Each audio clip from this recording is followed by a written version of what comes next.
আল্লাহর হাবিব সাল্লাল্লাহু আলাইহি ওয়াসাল্লামের মিলাদ মাহফিলের ক্ষেত্রে আল মুহান্নাদ আলাল মুফান্নাদ কিতাবের মধ্যে ফখরুল মুহাদ্দিসিন উলামায়ে দেওবন্দের আকীদার কিতাব আল্লামা খলিল আহমদ সাহরানপুরি রহমাতুল্লাহ আলাইহিকে জিজ্ঞেস করা হলো, রাসূল আকরাম সাল্লাল্লাহু আলাইহি ওয়াসাল্লামের সম্পর্কিত যে মিলাদ মাহফিল, যে অনুষ্ঠান মালা করা হয়, এগুলো কি সওয়াবের কাজ, এগুলো কি জায়েজ নাকি? আল্লাহর এই ওলি বললেন, আল্লাহর হাবিব সাল্লাল্লাহু আলাইহি ওয়াসাল্লাম যে গাদার উপর সওয়ার হতেন, যে গাদার উপর চলাফেরা করতেন, সেই গাদার পায়ের নিচের দুলার আলোচনা করাও সওয়াবের কাজ। সুবহানাল্লাহ। আল্লাহর নবী সাল্লাল্লাহু আলাইহি ওয়াসাল্লাম যে গাদার উপর চলাফেরা করতেন, সেই গাদার পায়ের দুলার যদি আলোচনা আমরা করি, সেটাও সওয়াবের কাজ। অর্থাৎ আজকের এই যে মাহফিল আমরা ইন্তজাম করেছি, এই মাহফিল এখানে আমরা যারা বসবো, যারা শুনবো আলোচনা এবং যেই কথাগুলো বলা হবে আমরা অনুসরণ করব, আমরা সওয়াবের কাজ হিসাবে গ্রহণ করব, এগুলো আমাদের নামায়ে আমলে সওয়াব হিসাবে তোলা হবে। সুবহানাল্লাহ। মিলাদুন নবী সাল্লাল্লাহু আলাইহি ওয়াসাল্লামের সাথে সংযুক্ত যে ঈদ বলা হয়, এই ঈদ শব্দটা নতুন কোন তৃতীয় ঈদ কি? এটা কি উম্মতের মধ্যে বানানো কোন ঈদ? আমরা যদি হাদিস শরীফের দিকে তাকাই, তাহলে দেখা যায় বিভিন্ন দিনকে আল্লাহ রাব্বুল আলামিন জানিয়ে দিয়েছেন ঈদের দিন। ইয়াউমুল আরাফা কিংবা জুমার দিনগুলোকে হাদিস শরীফের মধ্যে ঈদের দিন বলা হয়। আমরা শুধু যে ঈদুল আযহা এবং ঈদুল ফিতর আমরা জানি, এই যে আমাদের ঈদ শেষ, ঠিক সেই নয়। এগুলো হলো শরঈ ঈদ। ঈদ শব্দের ইসতিলাহি মানা হলো, অর্থাৎ ঈদুল আযহা এবং ঈদুল ফিতর, এগুলো হলো ইসতিলাহি ঈদ। আর শাব্দিক অর্থে, লুগাতান অর্থে বিভিন্ন খুশির দিনকে হাদিস শরীফের মধ্যে ঈদের দিন বলা হয়েছে। উলামায়ে দেওবন্দের প্রখ্যাত হাদিস বিশারদ আল্লামা জাকারিয়া সাহেব কান্দালাবি রহমাতুল্লাহ আলাইহি তিনি বলেন, দেওবন্দে যেদিন এই দেওবন্দের সম্মানিত শায়েখগণ আগমন করতেন, তিনি উল্লেখ করেন আল্লামা রশিদ আহমদ গাঙ্গুহি সাহেব রহমতুল্লাহ আলাইহি, শায়েখুল হাদিস আল্লামা হুসাইন আহমদ মাদানী রহমতুল্লাহ আলাইহি, শায়েখুল হিন্দ রহমতুল্লাহ আলাইহি, যখন ওনাদের আগমন হতো, সেই দিনগুলোকে আমরা ঈদের দিনের মতো আমাদের কাছে পরিগণিত হতো। সুবহানাল্লাহ। অর্থাৎ যে কোনো দিনকে ঈদের দিন বলা যায়, এগুলো লুগাতান অর্থে।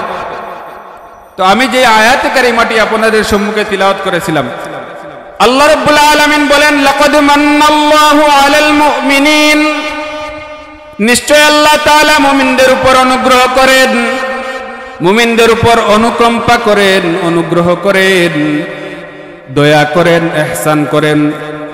ইয বা'আসা ফীহিম রাসূলা, যখন তিনি তাদের মধ্যে একজন রাসূল প্রেরণ করেন। সুবহানাল্লাহ।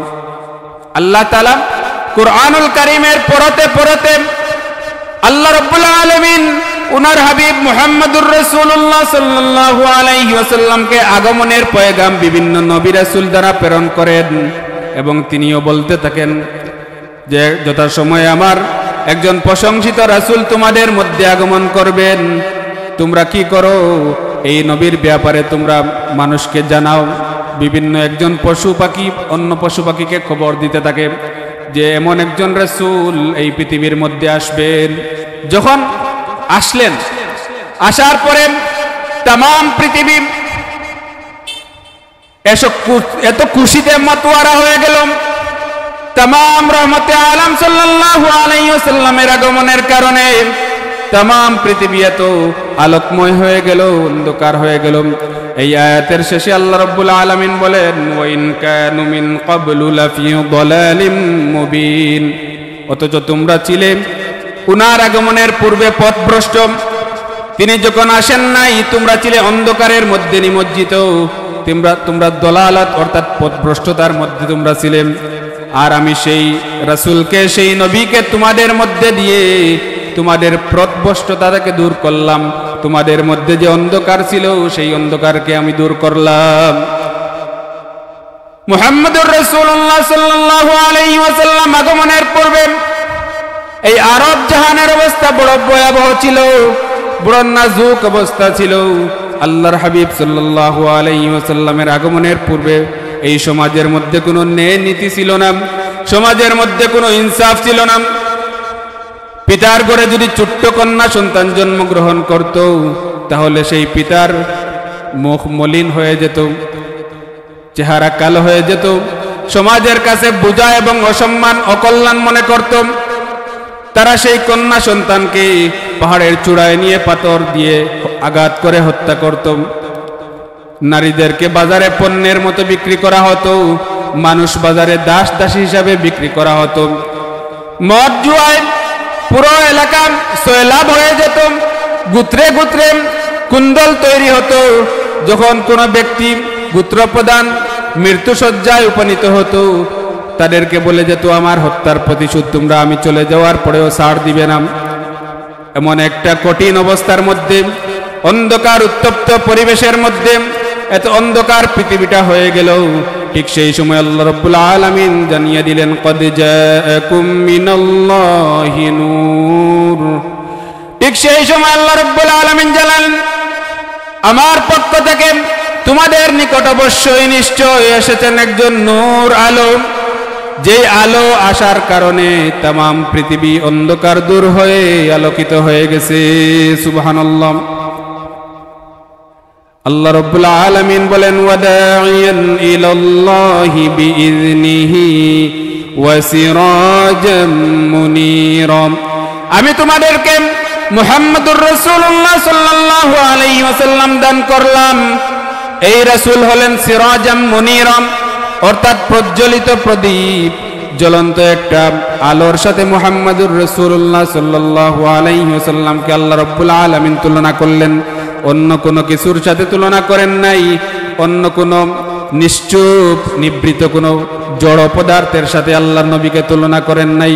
তিনি বললেন সিরাজাম মুনীরা, আমি তোমাদেরকে যে রাসূল প্রেরণ করলাম, যেই নবী তোমাদের নিকট প্রেরণ করলাম, এই নবী হলেন উজ্জ্বল প্রজ্বলিত একটা প্রদীপ। সুবহানাল্লাহ। অর্থাৎ কঠিন অবস্থার মধ্য দিয়ে এই পৃথিবীকে সুচারুভাবে ঠিক করার জন্য আল্লাহ রাব্বুল আলামিন মুহাম্মদুর রাসূলুল্লাহ সাল্লাল্লাহু আলাইহি ওয়াসাল্লামকে বেছে নিলেন। অথচ আল্লাহ রাব্বুল আলামিন উনাকে সৃষ্টি করেছেন সবার পূর্বে। আল্লাহর নবী বলেন কুনতু আউয়ালান নাবিয়িন ফিল খালকি, আমি হলাম সৃষ্টিগতভাবে প্রথম নবী, ও আখিরিহিম ফিল বাসি, আর প্রেরণের দিক থেকে আমি হলাম সবার শেষ নবী।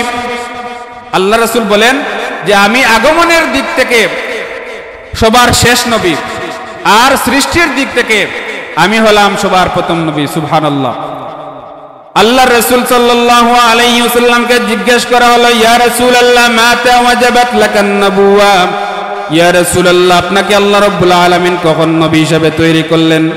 আল্লাহর নবী বলতে পারতেন যে আমি 40তম বছরে এসে নবী হয়েছি, কিন্তু আল্লাহর নবী বলেন কুনতু নাবিয়ান, আমি তখনও নবী ছিলাম।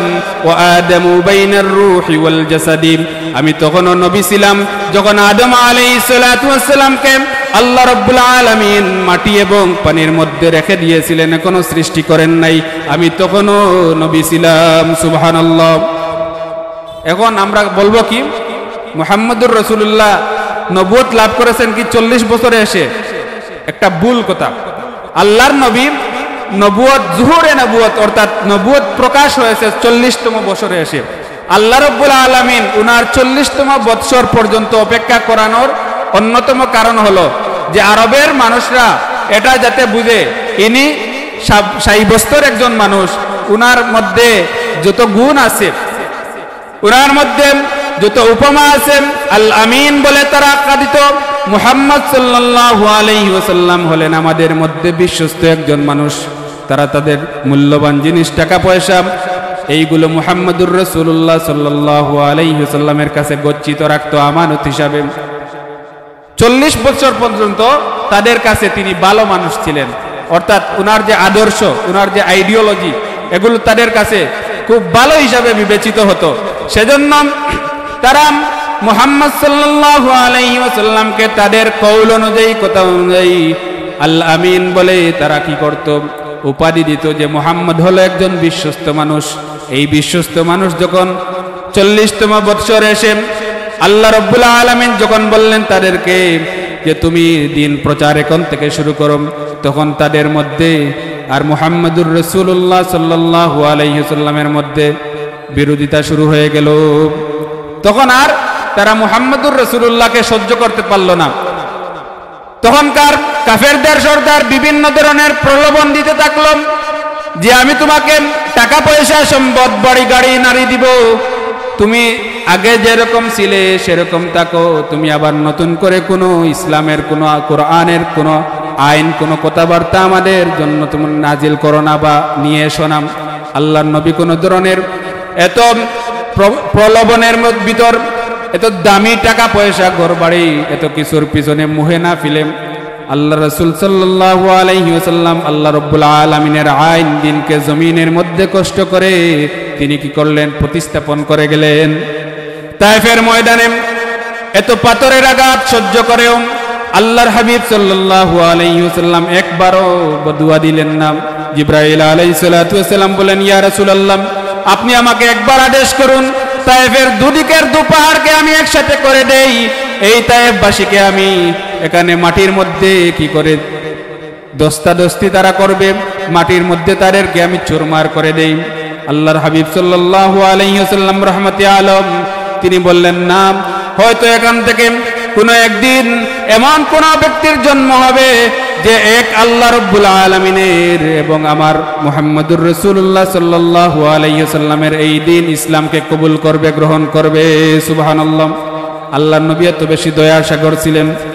মুহাম্মদুর রাসূলুল্লাহ সাল্লাল্লাহু আলাইহি ওয়াসাল্লাম রাউফুর রহিম ছিলেন, অত্যন্ত দয়ালু ছিলেন।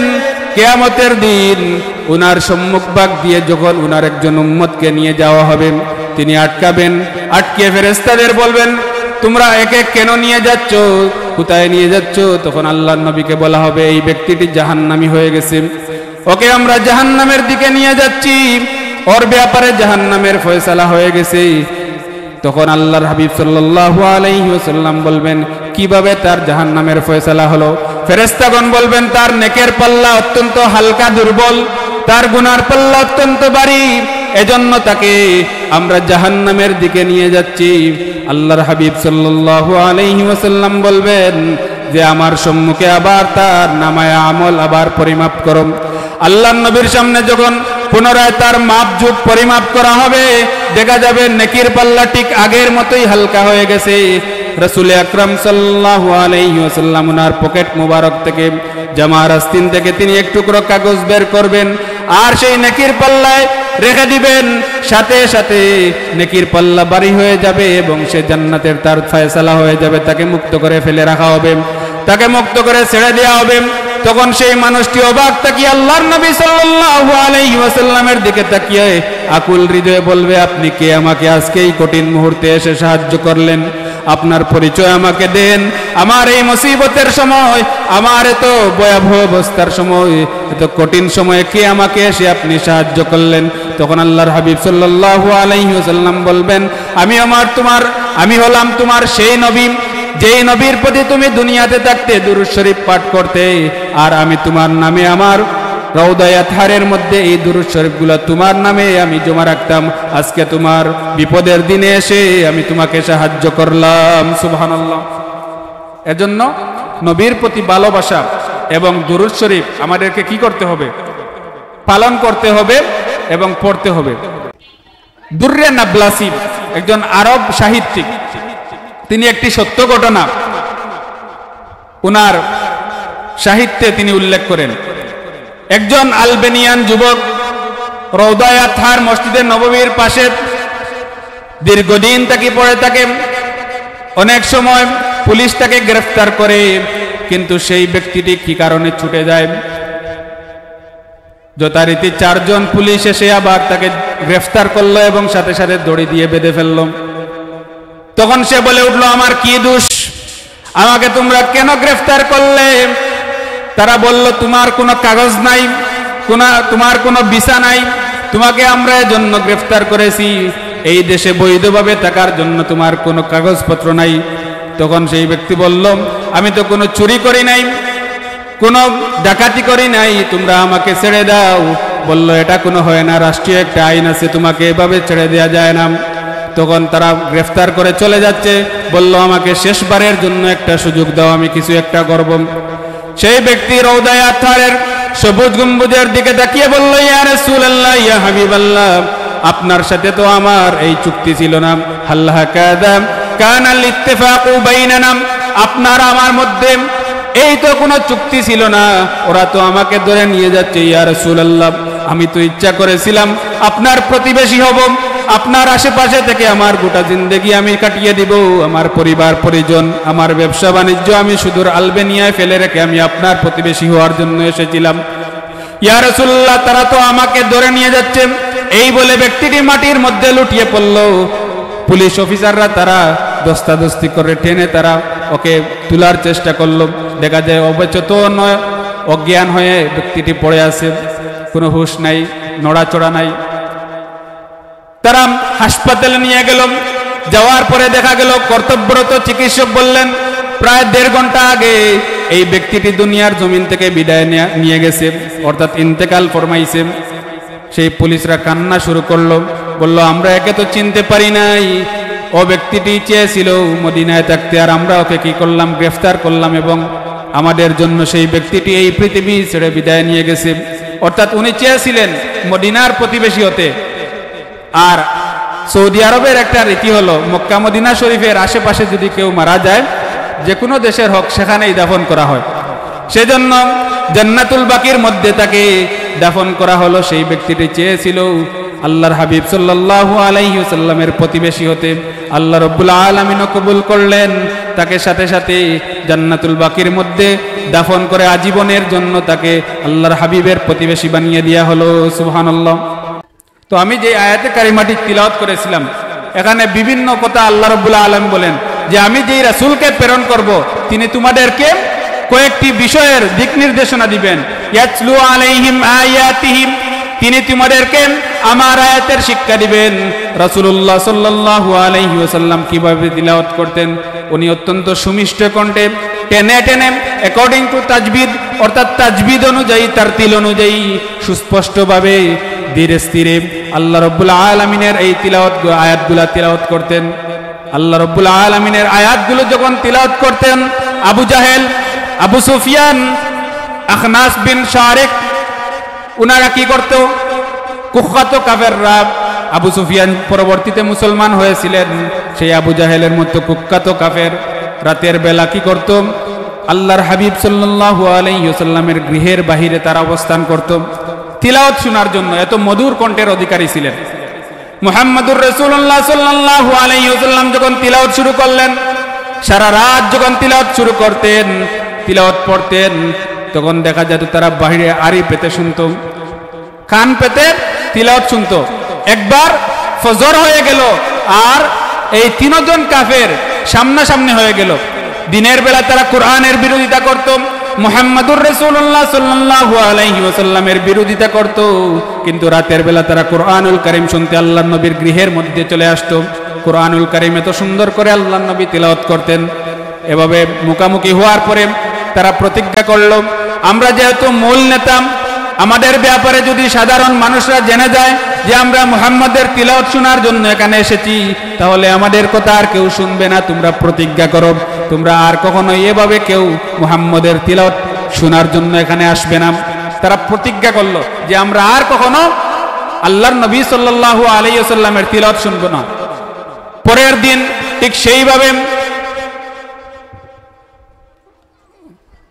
ঠিক সেইভাবে তারা প্রত্যেকেই মনে মনে চিন্তা করলো, হয়তো আমি চিন্তা করছি যে তিলাওয়াত শুনবো, অন্যান্যরাও শুনতে পারে, এজন্য তারা বিচ্ছিন্নভাবে একজন একজন করে আল্লাহর নবীর তিলাওয়াত শোনার জন্য চলে আসলো। শেষ পর্যন্ত আবার পুনরায় সবাই মুখামুখি হয়ে গেল, অর্থাৎ কেউই তাদের কথাতে কি করলো, ঠিক থাকতে পারলো না। তারা কুরআনুল কারীমের এত মাধুর্যতায় নিজেদেরকে কি করলো, হারিয়ে ফেললো। কুরআনুল কারীমের আকর্ষণে তারা আল্লাহর নবীর তিলাওয়াত শোনার জন্য নবীজির গৃহ মুবারকের দিকে তারা দাবিত হলো, চলে আসলো। এটা হলো কুরআনুল কারীমের মুজিজা। এরপরে আল্লাহ রাব্বুল আলামিন বলেন ওয়ায়ুযাক্কিহিম, তিনি তোমাদের অন্তরকে পরিশুদ্ধ করবেন। মুহাম্মদুর রাসূলুল্লাহ সাল্লাল্লাহু আলাইহি ওয়াসাল্লাম এসে তোমাদেরকে সোনার মানুষ বানিয়ে দিবেন। আল্লাহর হাবিব সাল্লাল্লাহু আলাইহি বললেন ওয়া কান্নী আনজুরু ইলা আরশি রাব্বি বারিজান, ইয়া রাসূলুল্লাহ ইয়া হাবিবাল্লাহ, আমি হারিস আসমানের ওই আরশের সুউচ্চ আল্লাহর আরশের আসনটা আমি জমিন থেকে যেন প্রকাশ্যে দিবালোকে আমি আমার জমিন থেকে নিজ চক্ষু দিয়ে দেখতেছিলাম। সুবহানাল্লাহ। ওয়া কান্নী আনজুরু ইলা আরশি রাব্বি বারিজান, আমি পৃথিবীর জমিন থেকে ওই সাত আসমান ভেদ করে আল্লাহ রাব্বুল আলামিনের আরশের সুউচ্চ সিংহাসন আমি হারিস যেন দেখতেছিলাম জমিন থেকে। ওয়া কান্নী আনজুরু ইলা আহলিল জান্নাহ, আমি জান্নাতবাসীদেরকে দেখতেছিলাম, তারা যে পরম আনন্দে থাকার কারণে তারা একে অন্যের সাথে গল্প গুজব খুশ গল্প করতেছে।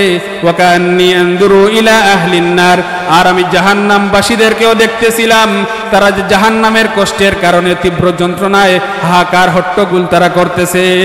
ইয়া রাসূলুল্লাহ, আমি জান্নাত দেখতেছিলাম, আমি আরশ দেখতেছিলাম, আমি জাহান্নাম দেখতেছিলাম। আল্লাহর নবীর একজন সাহাবীর বর্ণনা হলো, সহিহ হাদিসের মধ্যে এসেছে যে আল্লাহর নবীর একজন সাহাবী জমিন থেকে আল্লাহর আরশ দেখতেছিলেন, জান্নাত দেখতেছিলেন।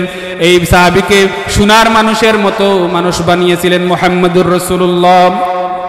উমরে ফারুক রাদিয়াল্লাহু তাআলা আনহু মসজিদে নববীতে খুতবারত অবস্থায় তিনি যুদ্ধের ময়দানের দিক নির্দেশনা দেন, বলেন ইয়া সাহারিয়াতুল জাবাল, হে সাহারিয়া, পাহাড়ের পাদদেশে তোমাকে সৈন্যরা ঘিরে ফেলছে, তুমি সতর্ক হও। কোথায়? মসজিদের নববী, আর কোথায়? যুদ্ধের ময়দান। উনারা ছিলেন মুহাম্মদুর রাসূলুল্লাহ সাল্লাল্লাহু আলাইহি ওয়াসাল্লামের সোনার তৈরি মানুষ। উনাদেরকে আমরা অনুসরণ করব, উনাদেরকে আমরা মিয়ারে হক মনে করব, সত্যের মাপকাঠি আমরা মনে করব। উনাদের ব্যাপারে আমরা কোনরূপ সমালোচনা করব না। এরপরে বলেন ওয়াল্লিমুহুমুল কিতাবা ওয়াল হিকমান, তিনি তোমাদের কিতাব শিক্ষা দিবেন। মুহাম্মদুর রাসূলুল্লাহ সাল্লাল্লাহু আলাইহি ওয়াসাল্লাম সাহাবায়ে কেরামকে যখন শিক্ষা দিতেন, আল্লাহর নবী মুখ দিয়ে যেভাবে বলতেন, উনার দেহ মুবারক দিয়ে সেই ভঙ্গিমা রাখতেন। অর্থাৎ আমরা যেভাবে, একটা ভাষা হলো বডি ল্যাঙ্গুয়েজ, অর্থাৎ আমরা মুখ দিয়ে যখন কথা বলি আমাদের শরীর দিয়েও সেগুলো প্রকাশ পায়। আল্লাহর হাবিব সাল্লাল্লাহু আলাইহি ওয়াসাল্লাম যখন কথা বলতেন, উনার দেহ মুবারক এবং উনার মুখ মুবারক, জবান মুবারক দিয়ে তিনি কথা বলতেন। এই কথাগুলো অত্যন্ত বস্তুনিষ্ঠ হতো, সাহাবায়ে কেরাম সহজভাবে জিনিসগুলা বুঝতেন। উনি অত্যন্ত ধীরে ধীরে আল্লাহর হাবিব সাল্লাল্লাহু আলাইহি ওয়াসাল্লাম নির্ধারিত বিষয়ের উপর ধীরে ধীরে তিনি আলোচনা করতেন, অত্যন্ত সুমিষ্টভাবে সুচারুভাবে সাহাবায়ে কেরামের নিকট উপস্থাপন করতেন। বিভিন্ন প্রশ্ন করার জন্য বলতেন, প্রশ্ন উত্তর পর্ব রাখতেন, বলতেন আমার কাছে তোমরা প্রশ্ন করো, আমার কাছে তোমরা কিছু জানতে চাও, আমি তোমাদেরকে কি করব? জানাবো। মুহাম্মদুর রাসূলুল্লাহ এইভাবে কিতাবের শিক্ষা দিতেন। ওয়াল হিকমা, অর্থাৎ বিজ্ঞানের শিক্ষা। আল্লাহর হাবিব সাল্লাল্লাহু আলাইহি ওয়াসাল্লাম হিকমতের শিক্ষা কিভাবে দিলেন? এই পৃথিবীর মধ্যে উনি জানিয়ে দিলেন, তোমরা ১৫০০ বছর পরে আমরা এসে আজকে জানি অনেক মানুষ গোসল করার সময় গিয়ে পানি মাথায় ডালে এবং বিভিন্ন সময় ব্রেন স্ট্রোকের শিকার হয়। আল্লাহর হাবিব সাল্লাল্লাহু আলাইহি ওয়াসাল্লাম আমাদেরকে গোসলের পদ্ধতি জানিয়ে দিলেন। সর্বপ্রথম বললেন তোমরা কুলি করো, তার মধ্যে নাকের মধ্যে পানি দাও, এরপর ধীরে ধীরে তোমরা শরীরের মধ্যে পানি ডালো। মুহাম্মদুর রাসূলুল্লাহ জানালেন, বর্তমান মেডিকেল সায়েন্স বলে তোমরা প্রথমেই পানি মাথার মধ্যে ঢেলো না, যদি ডালো তাহলে তোমরা তোমাদের মস্তিষ্কের ধমনী ছিঁড়ে যাবে, তোমরা ব্রেন স্ট্রোকের শিকার হবে। সুবহানাল্লাহ। আল্লাহর হাবিব সাল্লাল্লাহু আলাইহি ওয়াসাল্লাম বললেন, তোমরা বসে বসে পেশাব করো, তোমরা বসে বসে প্রস্রাব করো, দাঁড়িয়ে প্রস্রাব করো না। বর্তমানে আমরা ডাক্তাররা বলেন, কেউ যদি দাঁড়িয়ে প্রস্রাব করে তাহলে তার মূত্রাশয় সংক্রমিত হবে, অর্থাৎ তার কঠিন পদার্থগুলা, বিষাক্ত পদার্থগুলা পেশাব করার কারণে বাহির না হওয়ার পরে কিডনিতে পাথর জমে কিডনি বিকল হয়ে যায়। মুহাম্মদুর রাসূলুল্লাহ 1500 বছর পূর্বে উনি জানিয়ে দিলেন তোমরা বসে বসে প্রস্রাব করো। এক বেদুইন মসজিদে নববীর মধ্যে চলে আসলো, এসে প্রস্রাব করলো। সাহাবায়ে কেরাম ওনাকে বাধা দিলেন। মুহাম্মদুর রাসূলুল্লাহ সাহাবায়ে কেরামকে বাধা দিলেন, বললেন ওকে করতে দাও। কোথায়? মসজিদে নববী। আমাদের মসজিদে এসে যদি কেউ প্রস্রাব করে আমরা তো ওকে সেখানেই কি করব? হামলা করে শেষ করে ফেলবো।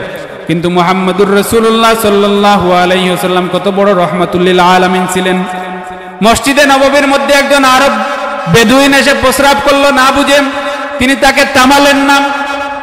তিনি পুরো প্রস্রাব শেষ করার পর তাকে বুঝালেন, তিনি মাঝখানে আটকালেন না। যদি আটকাতেন, প্রস্রাব যদি আমরা আটকাই, প্রস্রাব করার পরে যদি আমরা কি করি, সামান্য করার পর যদি আমরা আটকাই, তাহলে ক্ষতি হবে আমাদের কিডনির। আমাদের কি হবে? কঠিন বিষাক্ত পদার্থগুলা আমাদের শরীর থেকে বাহির না হওয়ার কারণে কিডনিতে পাথর জমবে, বিকল হবে। মুহাম্মদুর রাসূলুল্লাহ সাল্লাল্লাহু আলাইহি ওয়াসাল্লাম দিক নির্দেশনা 1500 বছর আগে দিয়ে গেছেন। সুবহানাল্লাহ। আমাদেরকে বললেন তোমরা পানি খাও। পানি খাবার সময় 6টা সুন্নাত পদ্ধতি অনুসরণ করো। তার মধ্যে একটা হলো বসে বসে পানি খাও, 3 শ্বাসে পানি খাও। পাত্রের মধ্যে তোমরা শ্বাস নিঃশ্বাস ফেলো না। আল্লাহর হাবিব সাল্লাল্লাহু আলাইহি ওয়াসাল্লাম 1500 বছর পূর্বে এইগুলো জানিয়ে গেলেন। আর এখন আমরা জানি মেডিকেল সায়েন্স বলে যদি আমরা দাঁড়িয়ে পানি খাই তাহলে সরাসরি আমরা পাকস্থলীতে সেই পানিটা প্রবেশ করে এবং ধাক্কা দেন, আমাদের হৃৎপিণ্ডে গিয়ে ধাক্কা দেন, যাতে আমরা শ্বাসরোধ হই এবং বিভিন্ন হার্ট অ্যাটাকের মধ্যে আমরা প্রবণতা আমাদের মধ্যে তৈরি হয়। মুহাম্মদুর রাসূলুল্লাহ বললেন তোমরা 3 শ্বাসে পানি খাও, বসে খাও, যাতে কি হয় তোমরা এই ধরনের রোগ থেকে তোমরা বেঁচে যাবে। সুবহানাল্লাহ। পাত্রের মধ্যে তোমরা নিঃশ্বাস ফেলো না। আমরা যদি পাত্রের মধ্যে নিঃশ্বাস ফেলি, সেই নিঃশ্বাসটা হলো কার্বন ডাই অক্সাইড, আর আমরা গ্রহণ করি অক্সিজেন। আমরা অক্সিজেন গ্রহণ করি আর কার্বন ডাই অক্সাইড আমরা ত্যাগ করি, যা আমাদের শরীরের জন্য ক্ষতিকর। আল্লাহর হাবিব বললেন তোমরা পাত্রের মধ্যে তোমরা নিঃশ্বাস ফেলো না, অর্থাৎ কার্বন ডাই অক্সাইড ফেলো না। পুনরায় যদি এটা তোমরা ভক্ষণ করো তাহলে তোমাদের দেহের জন্য এই বিষয়গুলা ক্ষতিকর হয়ে যাবে। দুরূদ শরীফ পড়ি সাল্লাল্লাহু আলা মুহাম্মাদ সাল্লাল্লাহু আলা মুহাম্মাদ সাল্লাল্লাহু আলাইহি। তো মুহাম্মদুর রাসূলুল্লাহ সাল্লাল্লাহু আলাইহি ওয়াসাল্লাম আমাদেরকে 4টি শিক্ষা দিলেন যে তোমরা বসে বসে পানি পান করো, 3 শ্বাসে তোমরা পানি পান করো। পাত্রের মধ্যে তোমরা নিঃশ্বাস ফেলো না, বিসমিল্লাহ বলে পানি পান করো। এবং পানি পাত্রে নিঃশ্বাস ফেলো না, সবার শেষে আলহামদুলিল্লাহ বলো। মুহাম্মদুর রাসূলুল্লাহ আমাদেরকে জানিয়ে দিলেন এই হিকমতের কথা। আর বর্তমানে আমরা জানলাম যদি আমরা এগুলো মান্য করি তাহলে আমরা নিজেদের শরীরকে, দেহকে আমরা বিভিন্ন রোগ থেকে প্রতিরোধ করতে পারবো, বিভিন্ন রোগবালাই থেকে আমরা কি করতে পারবো, নিজেরা হেফাজত থাকতে পারবো। এজন্য আল্লাহ রাব্বুল আলামিন যখন মুহাম্মদুর রাসূলুল্লাহ সাল্লাল্লাহু আলাইহি ওয়াসাল্লামকে প্রেরণ করলেন তখন বললেন লাকাদ মান্নাল্লাহ, আল্লাহ তোমাদের প্রতি ইহসান করেছেন, দয়া করেছেন। আল্লাহ মুমিনদের প্রতি ইহসান করেছেন। যদি মুহাম্মদুর রাসূলুল্লাহ আমাদের নিকট না আসতেন, একবার চিন্তা করুন আমরা কোন অবস্থা আমাদের হতো।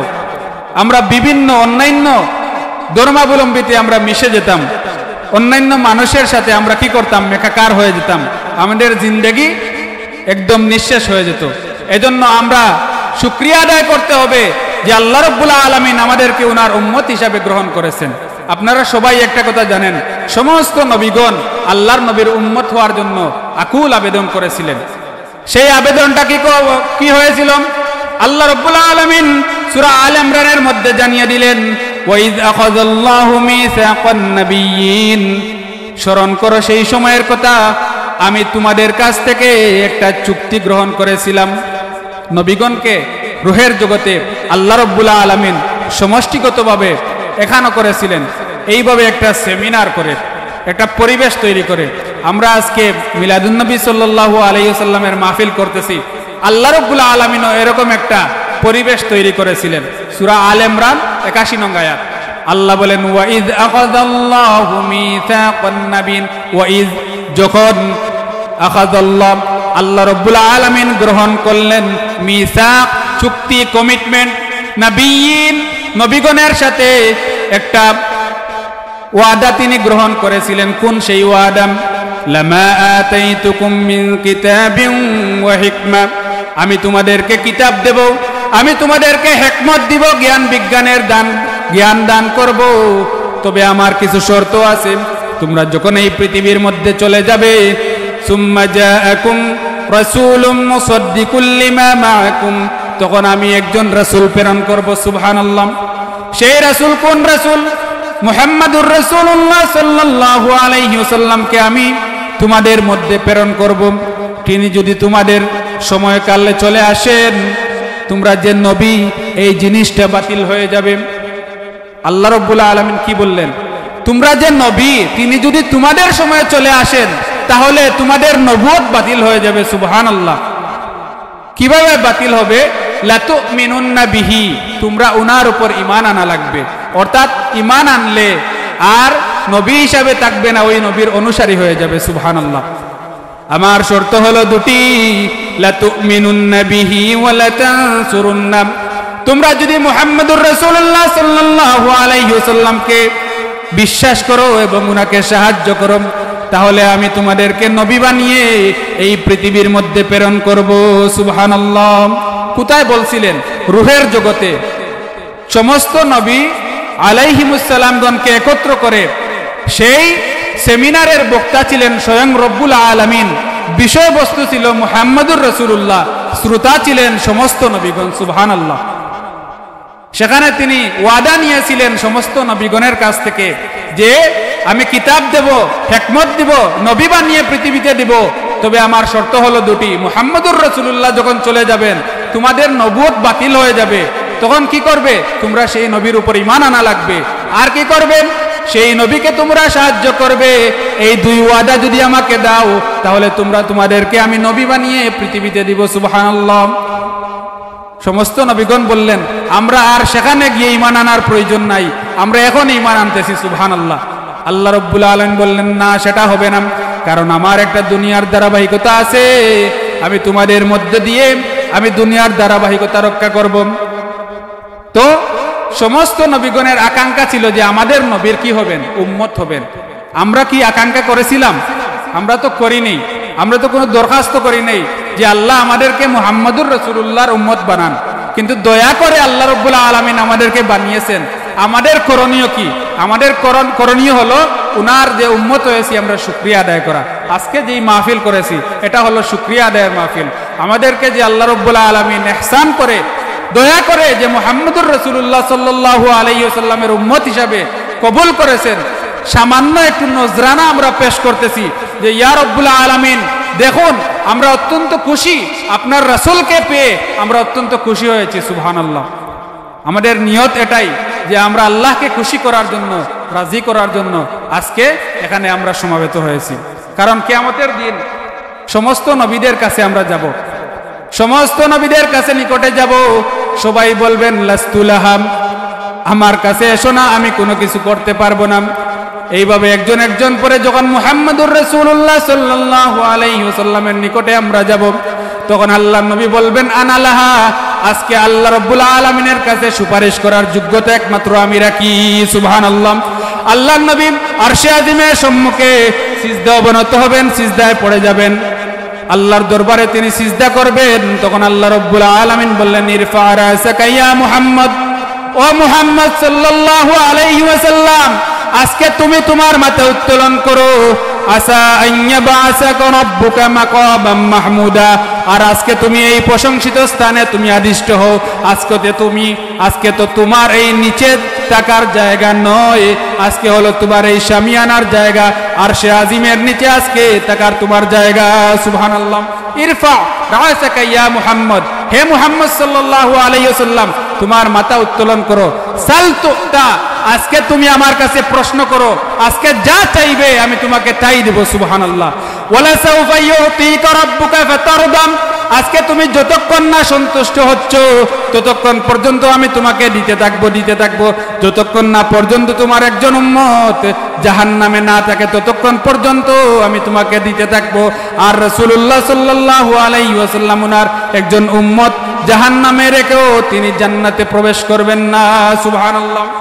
এই হলেন মুহাম্মাদুর রাসূলুল্লাহ সাল্লাল্লাহু আলাইহি ওয়াসাল্লাম, আল্লাহর নবী, আমাদের জন্য রহমত স্বরূপ, এই জগতের জন্য রহমত স্বরূপ তিনি এসেছিলেন এই পৃথিবীতে। আজ থেকে ১৫০০ বছর পূর্বে এসে এই অন্ধকার পৃথিবীকে আলো দিয়ে মুনওয়ার করে গেছেন, আলোকিত করে গেছেন। এই নবীকে পেয়ে আমরা খুশি, এই নবীকে পেয়ে আল্লাহর দরবারে আমরা শুকরিয়া আদায় করার জন্য আজকের এই মাহফিল আমরা করেছি।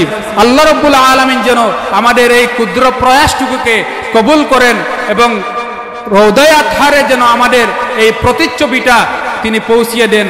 ওয়া আখির দাওয়ানা আনিল হামদুলিল্লাহি রাব্বিল আলামিন সাল্লাল্লাহু আলা সাইয়্যিদিনা ওয়া মাওলানা মুহাম্মদ ওয়া আলা আলিহি ওয়া আসহাবিহি ওয়া সাল্লাম। আস্তাগফিরুল্লাহ, ইন্নাল্লাহা গফুরুর রহিম। আস্তাগফিরুল্লাহ রাব্বি মিন কুল্লি যামবিন ওয়া আতুবু ইলাইহি ওয়া লা হাওলা ওয়া লা কুওয়াতা ইল্লা বিল্লাহিল আলিয়্যিল আযীম। আল্লাহুম্মা আমিন। والعاقبة للمتقين والصلاة والسلام على سيد الأنبياء والمرسلين.